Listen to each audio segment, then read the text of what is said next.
Welcome back to the 12 Talk podcast with myself, Mitch, and what will be Josh very, very soon. He's just got a small emergency. We are here on the eve of the draft. The first round picks will be coming in within a matter of hours, and we are so hyped on the pod tonight. We are going to be talking about who we think the fans want at each position, who Mike Mack would want at each position, and who John Schneider would want to take as well. We're also going to have Charlie Wilson on tonight, and he is going to be going over the rumours and the welcome back. He's going to be going over the rumours with us and give us some stuff hot off the press. We're going to grill him about what he knows about new Seahawks jerseys as well when he comes on. But welcome back, Josh. All good? Thank you. Yeah, parenting doesn't stop. Sorry, everyone. Thank you very much for joining in. Well done, Mitch. I'm pretty sure that intro was fantastic. I'm not sure. Yeah. Hey, I think you probably told everyone what we're doing. Obviously, you've spoken about Charlie. Yes. Yeah. And then after that, it's just a matter of go on. You carry on. Actually, I've butted in. You go. No. I reckon we hit the intro and we take it from there. To be honest, right? Well, shall we? Have you told everyone about the drafts, the mocks that we're reviewing and everything? Yeah. So I've talked about the fact that we're going to try and talk about the angles, and yeah, love it, dude. Well, in that case, I'm just going to hit the intro music and let's get into it. So.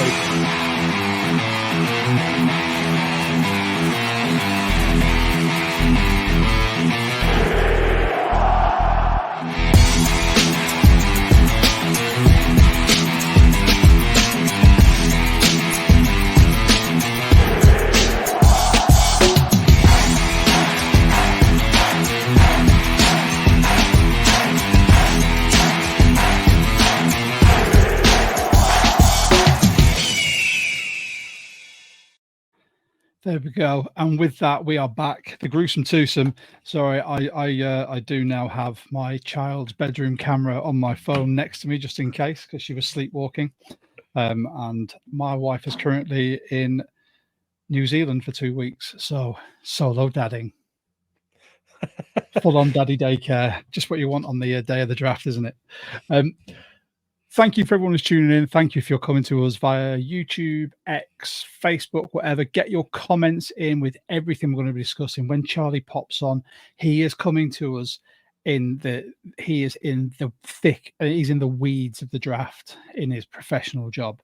So he's literally coming into us in between interviewing draft prospects. So he'll be able to give us a bit more information and hopefully give us some rumors and any rumblings.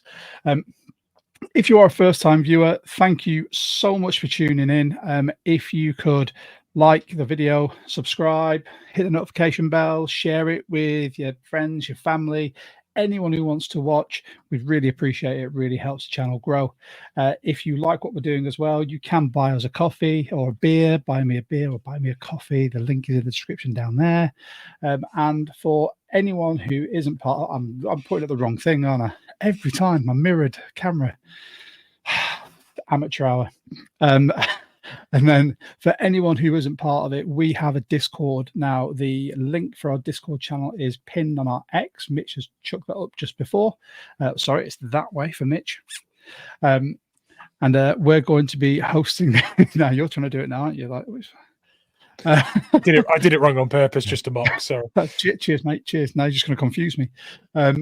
But yeah, we're going to be hosting a draft watch party live as well. So you can hop on The Voice, you can video if you want to, you don't have to. Mitch and I are in the UK, so it starts at 1 a.m. So we'll both be bleary-eyed and may not be on video. But we'll be watching that together. We can throw in comments, predictions. We can talk about anything there as well.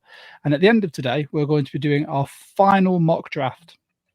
So we're going to be talking about first of all, what we think the fans want, what John Schneider wants, and what Mike Mack wants. But we'll be doing our own mock draft using Walk the Mock at the end, and this will be our final one. That is it. No more for, well, I don't know about me, but I don't know about Mitch, but for me, no more till the run up to the next draft. Mitch, being our draft goblin, will probably be looking at all the prospects and whatnot and where they'll go by midway through the season, at least, if not already. I'm probably going to be doing one tomorrow morning once I'll mock up what's happened in round one and try and work out what we're looking at. But you know, there you definitely go. the last one we'll be doing on a podcast, though, I think. Yeah, I think so too. But yeah, if you do want to join in and use Walk the Mark, use our code 12Talk at checkout and you get 20% off your subscription. Absolutely awesome. And with that, our guest has just arrived. So, ladies and gentlemen, if you'd like to welcome Mr. Charlie Wilson. Charlie, how you doing, mate? In the thick of it. Hello, how are we? Oh, yeah, good, mate. Good. It's been a long few days, but here we are. Let's go. Mate, just when I spoke to you the day, so you just come back from New York. Obviously, you're not in Detroit at the moment. You're working from home, covering it there. But how's today been for you? All good. It's been it's more yesterday that was long. Like I'd finished off all the draft guide work and just getting last preparations to make sure everything's ready for tonight. We kind of make sure like we don't want anything to pop up tonight that we're not predicting. So we've sort of got thrown everything at it. So it's all there ready to go. When something happens, boom, it's there. We're first. So yeah, the last 24 hours have just been sort of gathering information, looking at trends, seeing what's about. But today's all about the big day. Let's go. That's it. Merry Draftmas, everyone. This is this and the start of the season are the days that I think everyone looks forward to. Before you jumped on, I was telling everyone what you've been doing and the fact you're sparing time for us in between sort of interviewing prospects and doing your usual thing. We did see that you put your first round mock out as well online. That was shared in our Discord, and obviously message you about that. I think pretty much every pick you put in there is highly plausible. So anyone who's watching who doesn't follow Charlie can follow him at Charlie Reach. Is it Charlie Reach PLC or just Charlie Reach on X? Yeah. It's like Charlie Reach PLC, yep. There you go. Follow him on there and you'll see all this stuff come through. He's got some fantastic coverage. Now, let's talk about the first round. So obviously you've done your mock. I should have put it up on screen for everyone to see, but talk us through it. Talk us through, first of all, let's just keep it really simple. Back end, but talk us through that first 16, the lead up. Has anything changed for you since you put it out there? You can give us a quick rundown. A lot has changed since I put it out there. Yeah. I think I'm a bit behind you here. Might have an internet issue. 1 second. Can you hear me? We certainly can hear you. A little bit of lag. Yep. So I think what this is Charlie's computer's probably overloaded with all the draft stuff that's coming in. So I seem to have you now. I'm last loads better. Loads better. To answer your question, yeah, a lot. Go on. I was saying to everyone that obviously the lag is from all the pings you're getting for all the draft updates and everything. So go on, run us through that. So we obviously everyone can have a look at the piece that you've put out there. It was on the Daily Mirror, wasn't it? On their website, wasn't it, for the US section? But run us through, obviously, let's do initially what you had in that top 10. Let's do the top 10, what you had and what may have changed with what you've heard, if anything. Can you remember? So the top 10, I now don't think that the Vikings will trade up to 4. I think they'll trade up to 5, and the Chargers will trade down. It does seem Arizona are going to stick at 4 and draft Marvin Harrison Jr. That's kind of what everyone's been saying. But I do still think Minnesota will trade up into a top 5 and take JJ McCarthy. The Chargers do want to trade down. I think they've pretty much made that aware. You see like random journalists who aren't some of the big names throw it out, which tends to mean it's true. So yeah, I do think it'll stay the same as in my previous mock draft, which is Caleb Williams, Jaden Daniels at 2, Drake May, Marvin Harrison Jr. at 4, JJ McCarthy at 5. And then I now think that the Bears will take a tackle rather than Rome Odunze. Caleb Williams has mentioned that he wants to take Olu Fashanu. He's told that to journalists yesterday, and it does now seem that the Bears are leaning towards taking a tackle, even though they have two pretty solid tackles already on the roster, and Darnell Wright and Braxton Jones, I believe his name is. So that would be a bit of a surprise.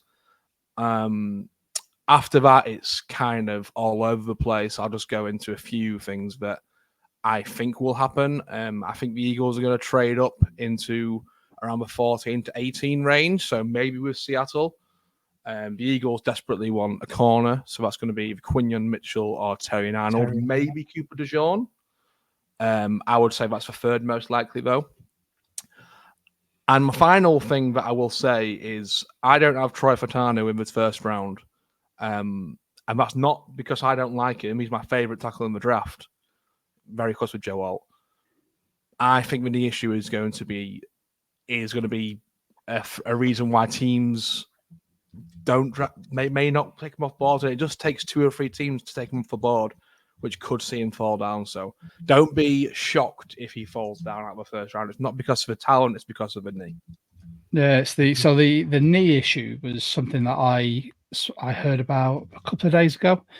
And it screamed to me, Abe Lucas, if it's going to be one of those congenital, it just deteriorates over time. You might get a couple of good years out of him, but then it's going to take one thing to really spark it, and you're like, oh, do we have our starting tackle for however long now? We just invested a first round grade or first round draft capital on him, and he's no longer a player for us. So then you've got to restart the whole cycle again. My take on it is it's a longevity concern rather than an initial one. It's can he be? If you're spending a first round pick on a tackle, you want them to be a cornerstone of your offensive line for 10 years, right? 8 to 10 years. And it looks to me like he'll make it out of his rookie contract and maybe another 3 years at best, and then that knee may deteriorate, right? So, or if they used to have another knee issue, like you say, it could then be something that, exacerbates that problem or, worsens it or accelerates that deterioration. So I get it. I can see why you're saying that. And it does also seem to me that after us, the favorite tackles are Mims and Guyton and players like that anyway, with teams like the Cowboys. So I feel like if he falls past us, he might stumble further anyway. So there's a lot. Mm-hmm. There's a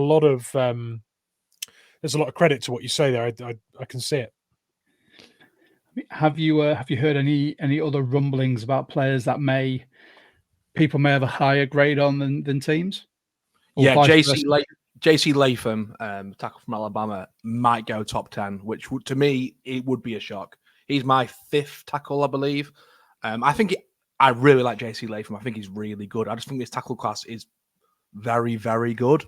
And to me, it would be a surprise to see Latham drafted that highly. He's only played right tackle, played it well, not expertly, in my opinion. That would be a bit of a shock to see him drafted above the likes of Talius Fawaga, Amarius Mims, Troy Fautanu, if he is healthy, and maybe perhaps even Joe Alt, which would be a big shock. JC Latham is someone to watch out for, potentially even to the Bears at 9. Maybe the biggest shock could be the Titans at 7, but I'm also not well. There's been talk that the Titans are probably leaning towards wide receiver if the tackle they want isn't there. I'm not sure how legitimate that talk is, and what wide receiver would they, with D Hop and Calvin Ridley now as their wide receivers 1 and 2, and whoever else they've got. That seemed like a wasted pick. The big thing they're going to need to do is, and I said this in earlier mocks that we did, is protect Will Levis or Tannehill, whoever's going to be starting for you, because Tannehill is getting on. He's getting brittle bone syndrome, as some players that get hit a lot do. Will Levis, if he's going to be the future of that franchise, they need to keep him upright to be able to do something with these wide receivers. I think tackle is the way they need to go. They need to. Agreed. Yeah. I spoke to a Titans fan who just said, Titans reporter who just said, don't rule it out. He really wants a young ascending wide receiver 1 who they think they can find in the draft. I guess it does seem to be the case that O'Dunn's, Neighbors, and Marvin Harrison Jr. are 3 of the players who are seen as the best in the draft, which isn't much of a shock, but it does seem like none of those 3 will fall. So they could go in the top 8 picks as well. Oh wow. So I mean, with that, have you heard any trade down or trade up rumors apart from the ones you've mentioned? No, not really. Only ones that are flying around on Twitter already. The only one which is really, really obvious is the Eagles are desperate to trade. Like I say, you've got random reporters out the Philadelphia area, and even some of the big name reporters are still suggesting that the Eagles want to trade up. It's been flown out so many times. They're desperate to move up to get a cornerback, and probably rightly so, because the middle of the first round is the sweet spot for cornerbacks to be taken, and the Eagles are in win now mode. They want to go get the best player they can. So I imagine if Mitchell and Arnold are both available at 16, Seattle will get a call, and I think Seattle will take that call as well. I think so as well. Mitch said that the Eagles one of his preferred trade partners. For me, it was always Detroit. But again, I think they're two teams that are just desperate trying to find that missing piece to win more games.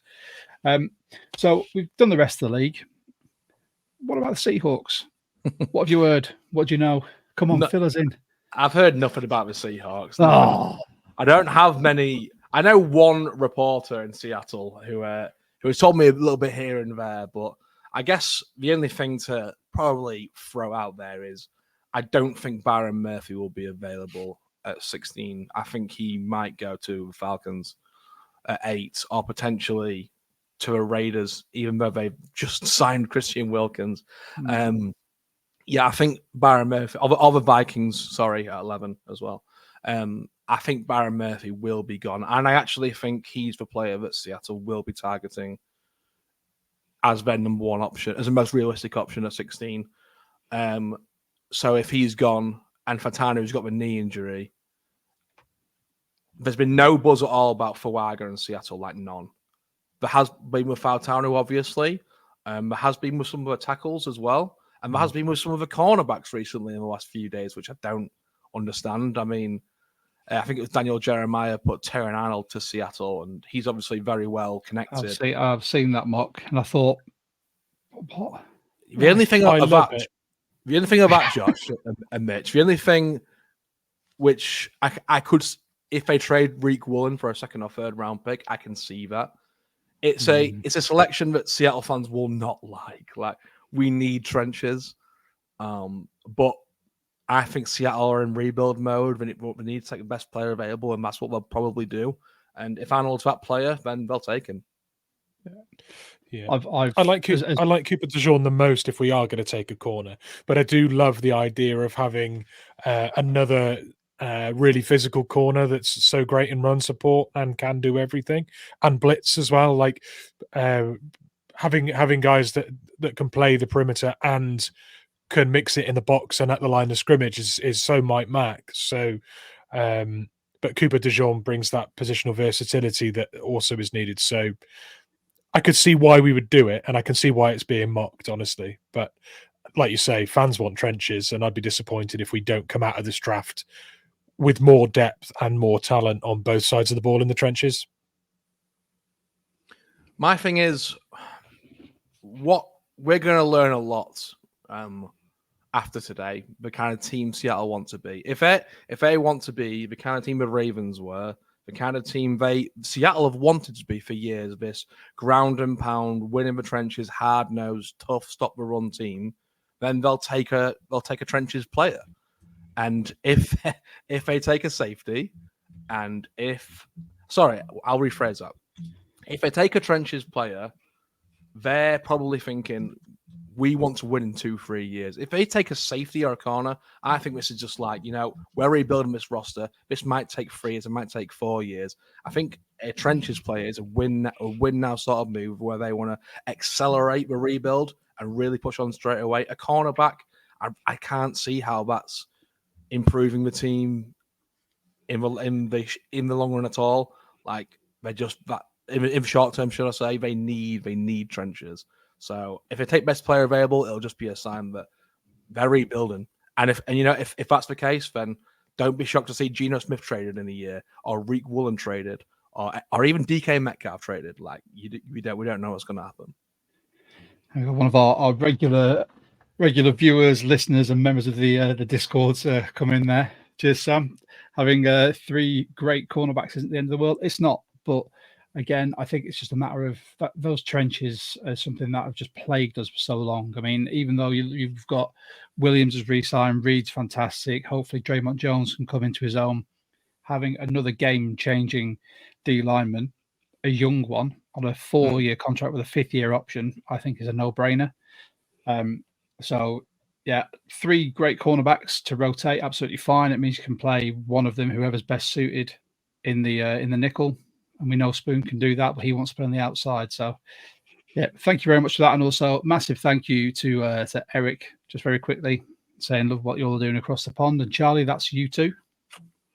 Thank you, Eric. There you go. As you're supping on your giant can of energy drink. Sparkling water. All right, okay. I've got mine for later. Mine's just a massive kind of monster because I know I'm going to be up. I'm going to be like, I'll wait and see what the Seahawks draft at 16 or who, and then I'll go to bed and get ready to take my daughter to nursery in the morning. And I know for a fact I'll stay up for the whole thing, and I'll be like, it's 5 a.m. What am I doing? And she'll wake up, and I'll be like, right, let's go. Which means Friday is nap time for Josh. But yeah, I mean, with that, I mean, we're going to look through some mocks. So basically, what Mitch and I have done. I don't know how much time you've got, actually, Charlie. No, 15 minutes. Happy days. Cool. I reckon we can buzz through them then. I was going to say I can introduce the concept if you like and try and explain what we created. So we basically popped a spreadsheet together, looking at who Mike Mack would want, who John Schneider would want, and who the fans would want at each pick. So you can see who the favorite would be. We're just going to ideally just put it up in front of you and see if you agree or disagree or have an alternate view, really. If Josh has got the slide, we can chuck that out. Got it here. By having 3 of us on, all my stuff goes offline. I spent so long lining all this up. Squaring it all up. That's it. Obviously, as usual, our draft stuff is presented by the UK Seahawkers Booster Club, official Booster Club. You can join the UK Seahawkers for £12 a year or £20 for a full membership. You get all these cool goodies, which this year are all throwback related. Absolutely amazing stuff. And then we've also got a national meet coming up as well. And just a very quick shout out to our friends at the German Seahawkers, Jonas, who was one of our first ever guests, for sending me and Mitch a nice little goodie bag. We've got a nice patch there, 1 sticker, another sticker, and another sticker. And what I'll be drinking my tea out of for this pod. Yeah, by all means, follow them. They are GER Seahawkers, I believe. Jonas will probably correct me if he's in the comments. Amazing, great stash, and massive supporters of the pod, and we really appreciate them. So let's get into this. So Mitch, let's go through yours first, mate. Yeah, so my fan pick there for round 1 was Fatanu. I think looking at mocks, he's just been heavily mocked there. I think the last couple of days maybe have made people wind that back a little bit, but it seems to be the consensus amongst fans is Fatanu. Mike Mack have put maybe as Dijon being his dream pick there. Just a very versatile piece that makes big plays. And then John Schneider potentially wanting Byron Murphy as his number 1 choice. Where do you stand on that? Do you think that kind of nails the consensus there amongst fans? I would have thought so, yeah. Amongst fans, I mean, absolutely. It feels like every Seattle fan wants Fatanu, and I get it. Like, so do I. I think it's fantastic. Versatile, really good. He loves Seattle. Like, it's an ideal pick for not just for fans, but I think the coaches and everyone as well. Yeah, there's an emotional side to that as well. What do you think about Dijon as well? You think that would be someone Mike Mack looks at and thinks he can do a lot with as well? Highly polished player. I do, yeah. I was on a Miami podcast the other day, and 2 years ago I spoke about Cal Hamilton, and I was a big fan. Said his best player in the draft, and they kind of compared Dijon to Hamilton, and they do similar things. They're not the same player. Dijon is way quicker, but way stiffer. Like, he's straight line speed. Kyle Hamilton can fly around. He's better in the open field. He's got better feel for the game, whereas DeJean is more of a raw athlete who can make plays that you're like, wow, I've not seen that from a cornerback. But what he is, Mitch, is like Hamilton, he's versatile, like you say. And we know that McDonald wants versatile players on his defense so he can create that misdirection, that this guy's blitzing, no, that guy's blitzing, that guy's going into coverage. So DeJean is a perfect player for that role. I would just caution fans he's not Kyle Hamilton. He's a different kind of player, but at the same time, he's going to be fun. I agree. Looking at some of those then, any of those jump out to you as being particularly accurate, or any that you think would be wide of the mark? I've put Nealand in there as John Schneider's potential round 3 pick, just because I know we've done a lot of research on Nealand, and that big physical end sort of style is something we've used previously. I figured maybe that is what they're looking at him for. Yeah, my thing is about, and I like Nealand. I think he's fine. They better not draft Marshawn Nealand, in my opinion. They drafted Derek Hall. Like, do not that was your draft pick last year. Like, and you drafted Boy Maffei the year before, and Darrell Taylor the year before that. Like, come on, have some conviction in the players you've drafted, and stop trying to replace them. Like, give them time. I didn't like Derek Hall as a draft pick, and to be honest, I'm not sold. I think he's got talent, but I'm not sold on what he is going forward. If they draft Marshawn Nealand, they are really hampering his development and taking snaps away from him. And I just don't see why they need that kind of player in round 3 when they have such big needs, like Zach Zinter at guard, who would be a fantastic pick. So I understand why John Schneider would want him, because John Schneider loves drafting big ends.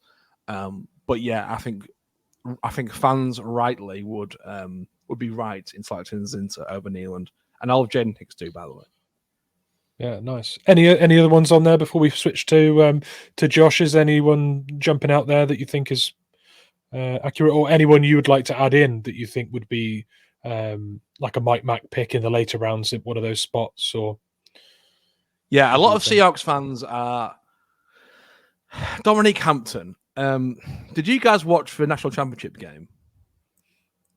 Dominic Hampton was terrible. Like, he was really, really bad. Yeah. It's not just that he was bad. It was like he's being targeted. And I thought he had a good season, right? And I watched that game. And then I went back to watch the games that he played in. And you can see it. He does take bad angles. He's not that great covering the field. I think he's a 6th, 7th round, but some people have him as a 3rd, 4th round pick. That is lunacy. Not a chance. That is lunacy. Like, what are you like? Some people they'll criticize someone for one thing, but then praise someone for the other thing, but ignore the negatives which that same player had. Dominique Hampton is a fine 3rd round safety, but calm down on Dominique Hampton is all I'll say. But the one I do like, Mitch, is Brandon Coleman. I think he'll be a really good guard. And in round 4, I think I've got him in round 3 on my board. I would like to see that happen. The Washington linebacker, who's like 44 years old there, Olafashio. yeah. Like, I mean, yeah. Do you not just think like Ben Burkervin 2.0 though? Like, I mean, he'll be fine, but yeah, that's why I put him in the fan column rather than. Yeah, true. That's why I put him in the fan column. I thought I'd do some fan service in the later rounds there and chuck in some local talent. But yeah, why don't you chuck yours up then, Josh? Take us through some of yours. Here we go. Mine, very much the fans. Obviously, this was before all the Fatanu stuff came up, but I've gone very similar to Mitch with the fans of the Mike Mack. I think Mike Mack will look at DeJean and go, I can use him. And then for John Schneider, I've put Latu or Bowers. I've just put best player available. I should just put BPA, because I have a feeling that this is just going to be that draft where, unless we get a great offer from like the Eagles, he's just going to go best player available. Who is it? And if Latu's there, regardless of who he's drafted at edge, he's going to take Latu. If Bowers is there, he's going to go, I don't care that I've just paid Noah Fant a load of money. That's a generational tight end. Bring him in. 2nd round, Mahogany for the fans, because I've seen him everywhere. Pooney for Mike Mack, and then Chris Jenkins for Schneider. And then the one that the common consensus here, I think, is James Williams in the 4th round for Mike Mack, because even though he's listed as a linebacker, he can play linebacker or safety, and I think that's that movable feast that he wants in the middle of his field. Mm-hmm. And yeah, so I'll stick with those first sort of rounds 1, 3, and 4. What do you think? And then have a look over the rest, because once you've done this, you can go. Me and Mitch will go over these fully, but we just wanted your opinion on these. Yep. So I love Taylor Demerson. He's my second best safety in the class. I think he's fantastic. So round 4 all day. Thank you very much. I've got a 2nd round grade on him. Chris Jenkins is fine. Like, he doesn't really, at the start of the process, I liked him, and then when you watch him back, he's like, didn't really do much, did he? Like, he's just a fine role player, I guess. Pooney would be good. Mahogany would be good. Obviously, we spoke about Fautano and DeJean. Latu, I'm not sure he's the best scheme fit for Seattle. I think they're going to want quicker get off on these stunts. So I think Jared Verse, even though we're going to play a 3-4, might be someone that they prefer, or even a Chop Robinson. So I'm not sure Latu will be someone that they target. I could be wrong. So I just today watched is it called The Rush? Max Crosby's pod, where he had Latu on. And one of the questions was 4-3 defensive end or 3-4 outside linebacker. And he said 3-4 outside linebacker. And at that point, I thought he's pricking up people's ears now as to who plays in a 3-4. Yeah. And that's where, if he drops there and it's best player available, I think they're going to look at that and go, that could be our guy. And I mean, I get that because of his size, but I don't know. I see him as a 4-3 guy. Obviously, I'm not him, so he knows him better than me. But he's someone who wins with technique and hand placement and pass rushing moves rather than his speed and get off. And it doesn't feel like Mike McDonald wants the just 4 linemen, beat your man. He's very much disguise and blitzes and different packages. So I'd be surprised if it's Latu. He could change his defense, or he could find a role for Latu and, you do this. So it could happen. I just don't see it, even though he is mocked to Seattle quite a bit. And yeah, Brock Bowers would be fantastic. And finally, can I just say Nathaniel Jackson from Texas A&M? McKinney Jackson. Yeah, McKinney. Yeah. No, sorry, Nathaniel Jackson. Nathaniel Watson. Watson. There we go. Right. There you go. Yeah. What's called? Is he at Texas A&M? No. Yes. Is Watson A&M? Where's number 14, doesn't he? He does. Let me just double check. Either way, I quite like him. He's a good blitz linebacker. He's just a bit stiff. But in Seattle's system, he could A&M. be a good 3rd rounder. Who was I thinking of that isn't there? I'm going to shout that out randomly. Sorry to everyone who's watching. I'm going to shout out randomly what the player it was. But yeah, quick question. As we've both had James Williams on our draft, before we let you go, what are your thoughts on him? He's a tweener. He can't really play linebacker and he can't really play safety in the traditional roles. However, in Seattle's system, which we keep going back to, roles will be carved out for potential people like him. He can blitz. He tackles well in the open field. He can be a legit tight end stopper. If that's the only role he has, then fantastic. Seahawks carried bloody Akeem King for 3 years, and his whole role was to be a tight end stopper, and he couldn't do it for Toffee. But so we know that John Schneider likes these kind of players.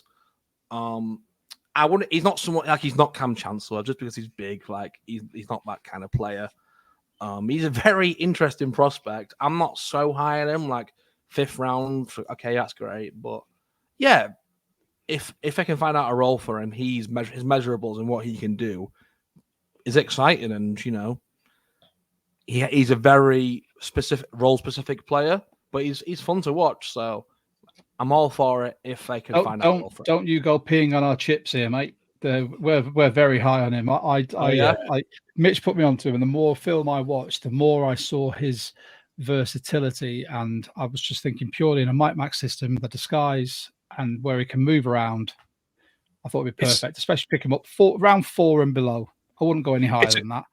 It's aggression for me as well that I like with him. He does everything with intent, and I really like that. I think that's such a Seahawks sort of way to play. So yeah, look good. One final thing from me, Charlie. Quick one. How much stock do you put in the rumor that we are revealing a new jersey with our first round pick tonight? So I've asked someone about this, I promised the Discord I'd ask. So. The guys I know in Seattle have heard nothing about it, but at the same time, like the way it was tweeted and how quickly it was deleted does seem to suggest that there's a embargo and he broke it. He can get in massive trouble for that, and I hope he does. If it is true, then shame on you, man. But I hope so. I really want new jerseys, as long as they don't look like those disgusting Denver Broncos jerseys. They are no Blue Mountain State jerseys, don't you mean? They're drafting Thad Castle. Yeah.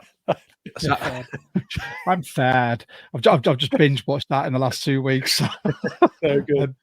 To answer your question, Mitch, I've unfortunately heard nothing, but I hope so. I hope it's true. That's honestly, a really good way to stay out of trouble, dude. Well done. I was going to say that's not breaking any embargo. That's my hat collection down the Swanee. I'm not sure. These and buy new ones. Yeah. Before we go, Charlie, because we know you're really busy, obviously, with the build up to the draft. Do you want to tell everyone where they can find you, what you're doing, what you're going to be tweeting? Go for it, dude. Yep. So it's Charlie Reach PLC on Twitter. Over the last 10 days, I've written predictions on 180 players, profile ratings, strengths, weaknesses, all you need to know. Big board mock draft, predicting the draft. The big board is what I think should happen. The mock is predicting what will happen. Going to be live throughout the night on the Mirrors live blog. Hearing things, ear to the ground, reporting things. It's going to be I'm working for a 12-hour shift, so it's going to be. It must be hard doing what you love. It's for draft. I'm here for it. I can't complain. And hopefully you'll re-download Discord and jump into ours, mate. I'll try jump in if I've got time, yeah. If you've got time, mate. If not, don't worry. I just want to say, Charlie, thank you so much for hopping on again. It's always a pleasure speaking to you. Hopefully we'll catch up after the draft and then we can say how wrong or right we all were. That's always a fun one. It's like character assassination between podcast hosts. But with that, Charlie, you get back to doing what you need to do. Thank you so much for coming on. We really appreciate it. And we'll speak to you again soon. Anytime. All best, guys. Cheers. See you soon. Man. Bye. Take it easy, dude. There you go, everyone. That was Charlie. He's an absolute legend. Second time he's come on the pod. He's very, very open to speaking with us, and he knows his stuff. Before we go through our mocks and we do our final mock, I just want to go through a couple of the comments that have come through. So thank you everyone who's engaging via the comments. It really means a lot. It helps the algorithms as well, so more people see us, more people can discuss Seahawks with us, join our Discord. And obviously, if you're watching this the first time, if you do want to hop on an episode, this is a community podcast. This is by 12s, for 12s, with 12s, and we want to live by that. So during the season, we want 12s on every episode, no matter where you're from. Come on, we want to speak to you. Get your views heard. But just very quickly, so let's rattle through these. Eric, DK Metcalf traded. Please don't put that out to universe. I'm sorry, my friend. You just did by writing that. And it's one thing that I'm quite adamant on. I don't want to see it. I think he is wide receiver 1 for us. I think he's a future team captain. I tweeted this the other day. If I'm looking at building a forward-thinking, aggressive, young team, I want those type of leaders. I want DK on the offense, maybe with a quarterback if you have 2 captains. On the defense, I want someone like Spoon or Julian Love just to really drive that culture. UK 12 man back again. He agrees with Charlie. Give me beef. Yeah. Let's at least make a team nasty to play against. I completely agree. while we build the next Super Bowl winning team? Yes. And also, Dominic Hampton will probably retire in a week anyway. Is that when he goes undrafted? Charlie is right that he got absolutely roasted at points in the season, but you can point at a lot of prospects that get seen as a weak spot, and it's a really talented Washington team.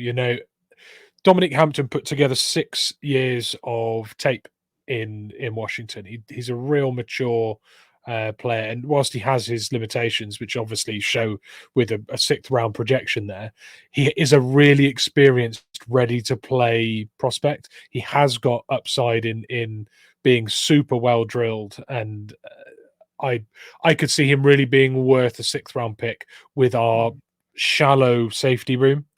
Let's call it that. It's not a guy you're picking and thinking he could be a starter in 3 or 4 years. You pick him as a depth rotational piece. So I still really like Dominic Hampton, but Charlie's concerns are absolutely on the nail. Yeah, I think as well. It's, I mean, is it going to be an age thing? Although he has started all the way through his college career, I think it's just one of those to be seen. But I think we are going to end up bringing at least one Washington player, whether it's a Coug or a Husky, in on this draft. Big shout out to Card Craze. He's one of our YouTube subscribers. Thank you so much. From Canada, I won't make any jokes because I've got a lot of Canadian friends, and one of my really good friends is moving out there very soon. So, and thank you again, UK12 man, for saying Nathaniel Watson is Mississippi State. He is. I was completely wrong. I saw the jersey color and went, "Yup." Right. It made sense to me as well when it was brown shirt colored teams or whatever color, maroon, whatever it is. Anyway, yeah. So again, thank you everyone that's watching. Please make sure you like. If you are watching live, don't hesitate to share if you can. Let your friends know that we're on, and then get them to comment, because I'm pretty sure people will want to have a chat about what we think the fans are going to pick. So, Mitch, we're back at yours. So obviously you've done your first round, then run us through the next lot of rounds. Doesn't need to be justification. Just sort of, we can just say, let the viewers decide what they think. Yeah. So go to round 4 there. We got James Williams and for the fans pick and the Mike Mack pick. I think that's Mike Mack's looking at him as a really versatile piece. We touched on that with Charlie. I think the fans are looking at James Williams as a hammer in we want teams to fear catching the ball over the middle again, and James Williams brings that fear. John Schneider's might be looking there at Theo Johnson if he's still there in round 4. That's a really, really physically talented player that needs a bit of polish. But definitely, there's so much upside for round 4 there. Probably gone by the end of round 3. Brandon Coleman, Charlie mentioned, is a really athletic, versatile lineman that we really like. Tyron Hopper's a guy that we've not talked about too much, but Tyron Hopper is a guy that I hated when mocked to the Seahawks before we got Mike Mack, because not the most sure tackler, but he is a serious blitzing linebacker that can do it all. He can do it all. He's jack of all trades, master of none, but is an extremely good rusher. So I see Tyron Hopper as a versatile defensive weapon that Mike Mack would absolutely love. Michael Pratt there for John Schneider. Michael Pratt is quite divisive. Not as divisive as Spencer Rattler, but that's a man that put Tulane on his back, right? And he's really interesting. He's probably the last, in my opinion, of the prospect quarterbacks you could get outside of the first round. Like he is worth carrying on your roster for a few seasons if you've got a starting quarterback. I think he's probably the best in the middle rounds there. So if he's available in round 4, snap that off. Olafoscia we've spoken about. Tip Raymond there as well. Tight end, loads of upside there. Christian Boyd. This is not a deep defensive line class at all, but Christian Boyd's a guy we've had in for interviews. There's obviously intrigue there. we've done extensive scouting on him, and if we haven't taken much in terms of the defensive line by this point, and he's available, with us already having intel on him, I could see John Schneider snapping that one off, which is why I've put him in there. Dominic Hampton, we've mentioned from a fan's perspective, that's just a homer for the team. Huge amount of experience. Nathaniel Watson, we've mentioned there.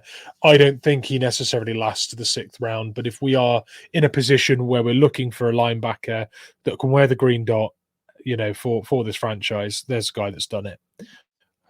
Makes a lot of sense to take a linebacker late. Just to caveat all this as well, we know that we've not put the 7th rounder in there, but I don't think it needs to be in there, if I'm completely honest. Yeah, that 7th round could be anything, and so speculating on it just seems a little bit wild. Yeah, it's just a punt, isn't it? I'll run through mine quickly before we get onto the members of the Discord. So if you're not a member of the Discord and you're watching, by all means, jump in. The link is in the description to this. You can jump in, you can join, be part of the conversation. We're going to try and do this as much as possible and get our Discord opinions in here. It's a nice place for everyone to get together, have a chat. And it's much easier for us to collate the information than it is over X or Facebook or anything else. So I've been through my first 2 rounds. So the first and the third, 4th round, one player we didn't mention, Cedric Gray as a linebacker. I just think he would be a fantastic prospect for that sideline to sideline. I think he will be able to come in and he'll make an impact straight away. And then round 4, our second pick in round 4, for the fans, I've gone for Brendan Rice because I've seen so many people talking about him being a prospect that we could have to take over from someone like Tyler Lockett. Obviously, he's Jerry Rice's son as well. I don't see us taking a wide receiver in the 4th. It'd be anything after the 4th for me. And then we've got Mike Mack's Leonard Taylor, purely because I love him. But I think Mike Mack will look at the intangibles he's got, his speed, his ability to get through an O-line and create some havoc on a pretty consistent basis. Will do well. And I've put Zach Zinter here in the 4th, purely because with his injury, I don't know if he's going to have been overlooked and he may drop. If he does, you run to the podium for that. And even if you need to spend a year getting him fully right, yes. That's going to be one of the really interesting stories this weekend, I think, is just how far he falls. Because some people are talking about him like he's a 5th rounder, but this was guard 1 for a lot of people before his injury, months ago. And there are players like Beebe and Barton, and Jackson Powers Johnson, who are now considered more polished interior linemen. But his quality of play hasn't changed. He's just recovering from an injury. It's only his first year that's affected. So whether some teams go, no, I still think he's the guy, and they take him, he could be a 2nd rounder, but people are still putting 5th round grades on him. I could go anywhere. It could, and this is what I think. Unless John Schneider's put in it's like a red herring, where he has said, I think, O-linemen get drafted too high. I don't like how much they get paid. I still think that that's a spot where he may look for someone that he can start after year 1, and then they will be starters for the remainder of their rookie contract, if not beyond. So if we go on to round 6, or first pick of round 6, I've got Javian Cohen, 6'4", 305 pound defensive lineman. Yes, fans have all sort of pointed towards that. Nathaniel Watson's in there for me with Mike Mack. We've already mentioned him. And I've got Damon Holker. No, I can never remember his first name. I should have put it in there. For some reason, I just wrote his last name. It's Dalen Holker. Dalen Holker. Not a usual name, to be fair.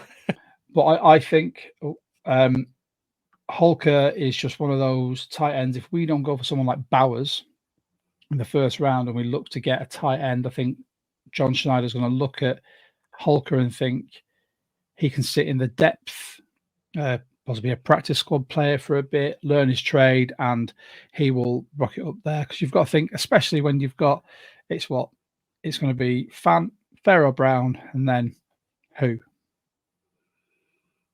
We've got 2 of the tight ends. quick point on Holker. One thing I really didn't like, one thing I really disliked, was at the combine when he was doing his catching drills, and you know how everyone catches, throws it down, and uses both hands to just be super secure. He was showboating, catching and not dropping them, and still making his catches. And whilst it was, I remembered it right. So he's done his job. He's done his job, sticking in the mind. But I couldn't help but think, the most important job interview of your life, use both hands. Do you know what I mean? Yeah, but two hands are for losers, mate. Who needs that? Yeah, maybe I'm old fashioned. And then in the back around 6 for the fans, and I kind of put this out there into the world as well. I put Dylan Johnson, so the fans, because it's going to give Grubb a familiar player out of the backfield. It gives us more depth. After losing DJ Dallas, it's just another running back to add into that rotation. Although those who have seen the videos, you can see McIntosh has been getting chummy with the new head coach. I'd love to know what he said and if it actually was funny. But there you go. Just laughing at it for keep him sweet. One thing I will say about Dylan Johnson, sorry to keep butting in. Go. Dylan Johnson excelled in a gap running scheme. Now, Zach Charbonnet is a gap running back as well. Dylan Johnson knows exactly the kind of scheme that we're going to be running next year, whereas our running backs don't.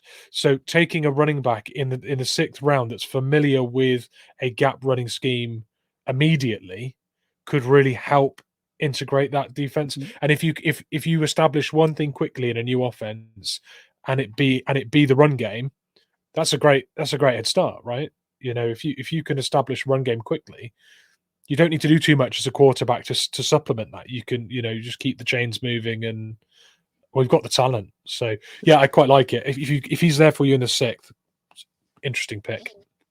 And then we've got Hampton and Cohen again. We've discussed. Just obviously, Cohen is one of John Schneider's picks in the later rounds, and Hampton again for Mike Mack. Very quick hello to Braden. How you doing? From Noble Sports Podcast, one of our other guests. Mitch agrees. I kind of lean that way, but again, it all depends who's available. If someone surprising drops to 16 that they've got as a top 10 talent, it's going to be very hard for the Seahawks, for John Schneider, to trade back. If he thinks that's a game changer, he can get a 16 that should have gone in the top 10. He is going to be, it might be a coin flip for him as to, do we get a later first and a second, or do we take this guy who could be an absolute superstar? But I've said throughout this whole pre-draft process that I think trading back, picking up a late first and maybe a second is the way to go. And with that, shall we go on to the consensus for the members of our Discord? Yeah, let's do it. Let's do that. Mitch, I'll hand this one off to you because you're the man who put all this together. But for anyone watching, this is the consensus for the members of our Discord. When we put it out there, they put names upon names out there. We've got private messages and everything. And this is what we've come up with for them. So, Mitch, go for your life, my friend. Yeah, so first round pick there in Discord, Jared Verse. And I think that's a really interesting one because he's a really good fit for what we're going to be doing off the edge. Whether he makes it to us is another question. Listening to what Charlie said earlier, with Byron Murphy potentially going to the Falcons, it may delay the sort of cascade of edges going, because a lot of people had Dallas Turner going there. If Dallas Turner isn't off the board already by the Falcons, then Dallas Turner potentially goes just before us, maybe Latu just before us, maybe Verse is the guy. So that's a really interesting one there. Puny, I think we've talked about him a lot as well. I think a lot of us like him. I personally love the irony of his name. Having one of the biggest blokes on the team called Puny is hilarious, Puny. and I'm here for it. Cade Stover is my favorite Cowboy tight end. If you've not seen the video, watch the video. Mitch put me onto it. We don't have to put it in the Discord later, but it's fantastic. It's just he has got, what do we call it, as a rugby player based like in the southeast of England, I call it farmer strength, and you'll know as well based on where you are. It's just inhuman strength, just from day to day, picking up hay bales, chasing cows. You see rugby players and football players all over that. You look at them and go, you don't look that big. And then you see them pick up something or do some amazing feat, and you go, where's that from? You look at their history and you go, I grew up on a farm. That makes sense. Yeah, Cade Stover's got that strength, but it's interesting because you look at his frame and you think, well, that's more of a receiver type tight end, but he's serious in the run block game as well, and he competes like that. He shows that strength and that fieriness. So yeah, Cade Stover's a cool one. Like that pick. Malik Mustafa is a tackling machine. This one. Yeah, not flashy. You know, not going to be your flashy guy, but he is exactly what you want in a safety, a safe tackling guy that gets up in run support, willing tackler, and once he gets his hands on you, you're hitting the deck because every pound of him, you know, goes through you. So I like the Mustafa pick. Boyd we've talked about as well, like one of the few rare gems that will be available, I think, 5th and 6th round on the D line that's a worthy project. And Eichenberg is a guy that is extremely well coached. There's a few concerns with him over his athleticism and his stiffness and things like that. I think that people think that he may already be what he'll be at the next level at this stage, and you know, there's not an awfully high ceiling there. But what you do get is a really good sort of leader on the field. He's renowned for being a real locker room guy. So there is upside where there is an athletic upside. There is certainly leadership qualities and a decent, well coached skill set.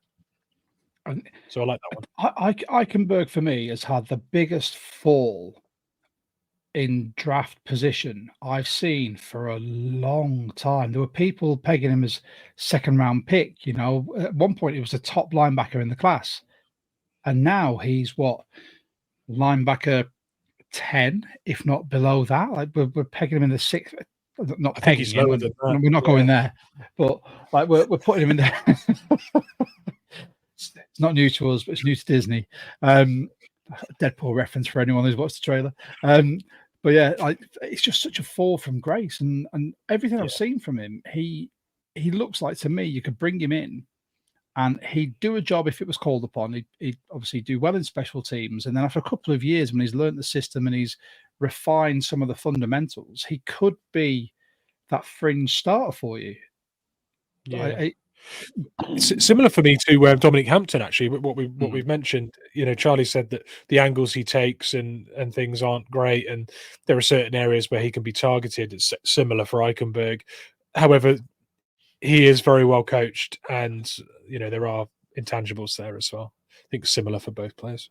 Yeah, I mean, with that, so they were the mocks. We're going to get onto the mock in a minute, but I really want to address sort of the burning question for so many people, and that is regarding the new unis.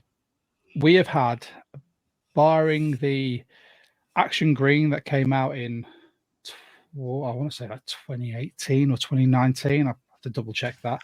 And last year's throwback, we've had the exact same. And anyone who watches this pod regularly will know that I don't wear jerseys on the pod. I've got enough other Seahawks stuff in my wardrobe to wear, to the point where my wife asks, "Are you wearing that really? We're going out." I'm like, "Yeah, why not? Represent." I'm hoping, same as what Charlie said, that we do get some sort of update. As long as it doesn't look like the Blue Mountain State Broncos jersey, I'll be happy. I've seen a few mock-ups that I think would be fantastic. One in particular that I wish I'd taken a screen grab of, because it would allow us to then have the throwback as our alternate jersey. So it was a slightly lighter blue with the Seahawk, an updated Seahawk on the sleeve, without the stripes here, but still incorporating the feathers, the numbering and whatnot. And then there was a white option as well. And I thought you could literally have the home, the away, the alternate, and then leave space for one more. Whether we do the white throwback jersey would be, well, I know for a fact, and I'm going to live for this later. We were talking about on the Discord earlier that Seahawks Twitter X is going to erupt. And I am just going to feed on that all night. There's going to be so many comments that because it'll be really early in the UK, I'll be really tired. I'll be very facetious. And I'm just going to live for it. I will be looking at that jersey or whatever jersey they reveal in great depth, which is probably something we'll have to look at in the next pod as well, if it does get revealed. Mitch, what are your hopes for a new jersey? Well, you mentioned the white throwback. I feel like the white throwback is a lock on now for this year. I think that will be announced at some point. However, in terms of anything they're going to announce tonight, potentially, I hope they don't venture too far from our trademark colours, because they are so distinctive amongst the other teams that we are, there's certain things about our jerseys that are just so unique to us. So as long as it respects the sort of the traditions and things, I'm fine with whatever they want to, whatever they want to do. Alternatively, as long as we get that white throwback this year, I'm absolutely fine with sticking with what we got as well. I'm not going to be heartbroken because I love this jersey. So yeah, I'm easy, but I love the idea of something being revealed with a first round pick. I think that would be such a Seahawk. Like when you look back to how we did the throwbacks and how good our media was with the throwbacks, it absolutely stands to reason that if we are going to announce a new jersey, they would do it in the best way they could imagine. Go big or go home.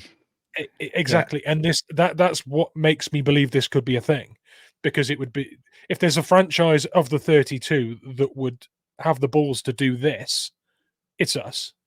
Proud of that. And our media team's up for an award as well. Like, it's if they're up for that, first of all, whoever's in charge, give them a raise, because they do the best media out of any of the NFL teams, because everyone else I've seen is a bit although I do like the Texans. I'll put that out there into the world. I apologize, Seahawks fans. I like the Texans' new unis. Sue me. Can I, with you saying that the media team are up for an award, can I just tell you which department will not be up for an award with the Seahawks? The guys who do the microphones, all of the media events.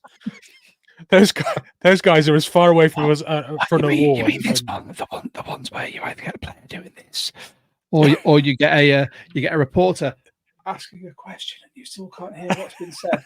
Oh, one of those, yeah.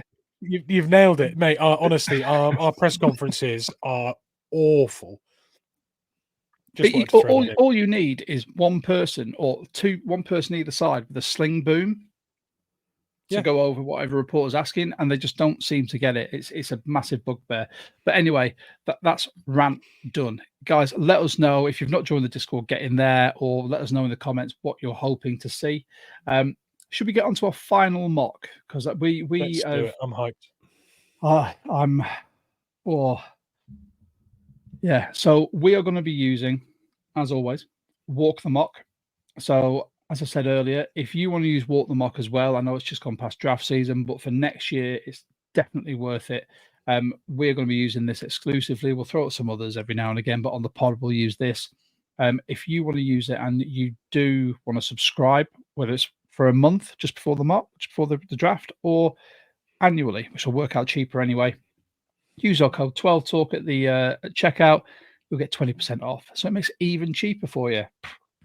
Absolutely. No, and you mentioned that we're just coming out of draft season, but actually, if you go for the 1 year subscription, the draft season the draft is always the last weekend in April. So getting a year now is going to cover you for the lead up all the way to the draft next year as well. So, ever the salesman. I love it, Mitch. Why am I doing these pitches? You should be doing this. I've got to knock off the ring rust. Tell them on garden leave, can't you? Forgotten how to do this. But yeah, so for this one, let's just do trading places. So the CPU is going to tell us what's a fair trade. Yes, I'll just sort of show you all this. So we'll go all the way down, pick the Seahawks here, continue. We'll go default rankings. We'll try and do our own rankings next year. Right. Are you ready, Mitch? Ready. Let's go. Let's start this draft. And we did have a comment on one of our videos the other week about the top 10 not necessarily being in order. Whilst I completely agree with that, I think every other mock draft engine is the same. There are so many mocks, and I get sort of 1 in 10 where you might get the top 3 that are accurate. But usually the top 10 are pretty much there or thereabouts. So if Caleb Williams falls to 16 now, I'm going to be like, oh, let's go for it. So yeah, I think the computer algorithms always have that baked in randomness to them. And if the first 3, 4, 5 picks don't get some kind of surprising pick, every mock you do on that engine will be the same. So it needs to be baked into it, but I don't think computers, particularly it's not. deal And with that well. This is my thing. I just take it with a pinch of salt every time. But we're going to try and make this our definitive final mock, so we'll have a chat about it.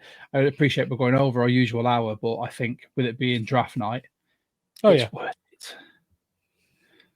So here we go. Jalen Daniels has gone at 1. But then you look at these top 3, that's exactly where we think it's going to be. Marvin Harrison at 4, Turner to the Chargers there at 5, Neighbors to the Giants, Alt to the Titans, McCarthy to the Falcons. So if I'm looking at this top 10, that's very much how I think it might go anyway. And then Roma Dunze to the Bears, Mitchell to the Jets, Penix to the Vikings. Again, it's either going to be Penix or they're going to trade up and get someone like JJ McCarthy. Verse to the Broncos, Bowers to the Raiders, Latu to the Saints, and then we've got Fashanu to the Colts. We are on the clock, my friend. So let's run through the process of this. This mock engine is probably going to talk the same as all of them, with Fashanu going in the first round. But as we've discussed with Charlie, and as has been all over social media and the media in general, there's those worries about the knee. Knowing what we know about a player like Abe Lucas, I think that's going to weigh heavy on our mind here. Yeah, I think we're at the stage now with this news that we're not taking. We're not going to take him at 16. Mm-hmm. If he's there after a trade back, I think they really are considering it. I just think his stock has dropped enough that the 16th pick is off the table. A guy whose stock is rising and probably would get drafted here if he's available is Byron Murphy, I think. We spoke about it earlier with Charlie, didn't we? I think that's probably the pick if we are picking here. I think you've got Byron Murphy, but you've also got to develop a lisp there. Sorry, Byron Murphy. But then you look at who else is here in Terry and Arnold. You look at the fact that the Eagles are desperate for that cornerback. I don't know if we go Murphy or we look at a trade here. Mitch, I'll let you decide. Well, I think if it was Quinion Mitchell available and Terry and Arnold. No, Quinion Mitchell went at 10. Oh, he went. Okay. I still think they want Terry and Arnold. So I would say the Eagles are blowing up our phone right now with an offer for us for the 53rd. And I think it's 22nd. Is it 22nd as well? Yeah. 22nd and the 53rd. Yeah. The 21st in the second round. Yeah. I think that's the offer they give us. If Terry and Arnold or Quinn, 100%. I think John Schneider's all over that. Let's see if they accept that. And they have accepted it. Brilliant. Even though it was slightly under the trade value, they've gone for that. So we'll skip. And this is where they've taken Terry and Arnold. So that's very accurate. Nate Wiggins gone to the Jags. Fuaga to the Bengals. Chop Robinson's gone to the Rams. Brilliant. I can't wait to see him. Brian Thomas gone to the Steelers. And Powers Johnson gone to the Dolphins, where he's projected anyway. And as luck would have it, our guy's still there. Yeah. I'm not going to lie. I'm looking at that and thinking could happen. But then I also look at Pittsburgh and think if they see someone like Byron Murphy there, they'll take him. Yeah. In the interest of realism, I think we're going to be looking. DeJean's still there. Obviously, Mims is still there. Kool-Aid McKinstry, or I'm going for one of these two personally. Newton or Barton would be my picks for this.